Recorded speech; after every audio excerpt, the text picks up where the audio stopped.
Well, the doctor's in with a new research on diet soft drinks. According to a decade-long study, people who drank low-calorie sodas actually gained more weight than those who didn't. Here to talk more about it is the co-author of the study, Dr. Marty Makary. He's a physician at Johns Hopkins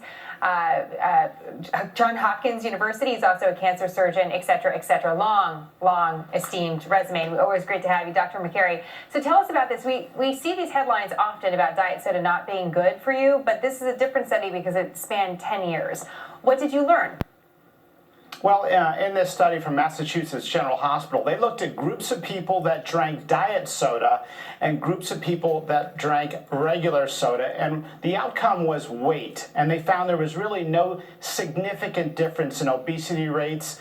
And there's a lot more things that go into obesity than just soda, but this was sort of an interesting new aspect to look at. Artificial sweeteners. Some people thought they caused cancer. They've been around for 30 plus years. They don't have higher rates of cancer, but they may trick your body into thinking you're going to have sugar on its way, and when the sugar doesn't come, it creates that sugar craving that results in that late night binge eating, which often accounts for obesity. And Dr. Makary, we should correct that. You're not the co-author of this study, although that's just a mistake that we had.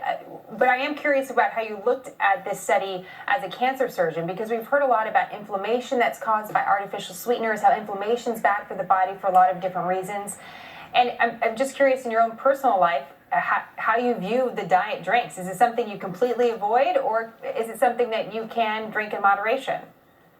Well, I think moderation is the way to go with all things in health. But, you know, we are going to be talking a lot more about inflammation as a medical condition 5 and 10 years from now. It's related to heart disease, it's related to cancer, and it's caused largely by processed foods and things like sugar, which is why sugar is the #1 thing I look for on a label at lunch or at the grocery store. And if there's one thing you can do with the biggest bang for the buck with your health, it's drink water. And be careful with these artificial sweeteners, be careful with the diet drinks, because while they're not dangerous per se long-term and causing cancer, they can promote that sugar craving, and it's sugar that really promotes inflammation and disease. Good to underscore that. We're showing soda on the screen, but artificial sweeteners in a lot of different drinks. I thought it was interesting that on election day, in a few different municipalities, including San Francisco and the county that includes Chicago, they did go ahead and pass soda tax proposals in those areas.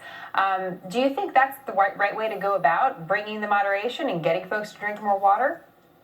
There's a lot of sugar tax that's finally getting momentum in cities. A lot of people in public health have said this makes sense. You're either paying for the long-term consequences, so you might as well tax it up front. All I know is that people need to watch out. We need consumers that are empowered to know that sugar is in everything. It's in tomato sauce and milk, and it's added to iced tea and things you don't suspect it in. So look out for sugar. It's probably the one best recommendation we're learning more about in healthcare. We'll take it. Dr. Makary, great to have you as always. Thank you so much.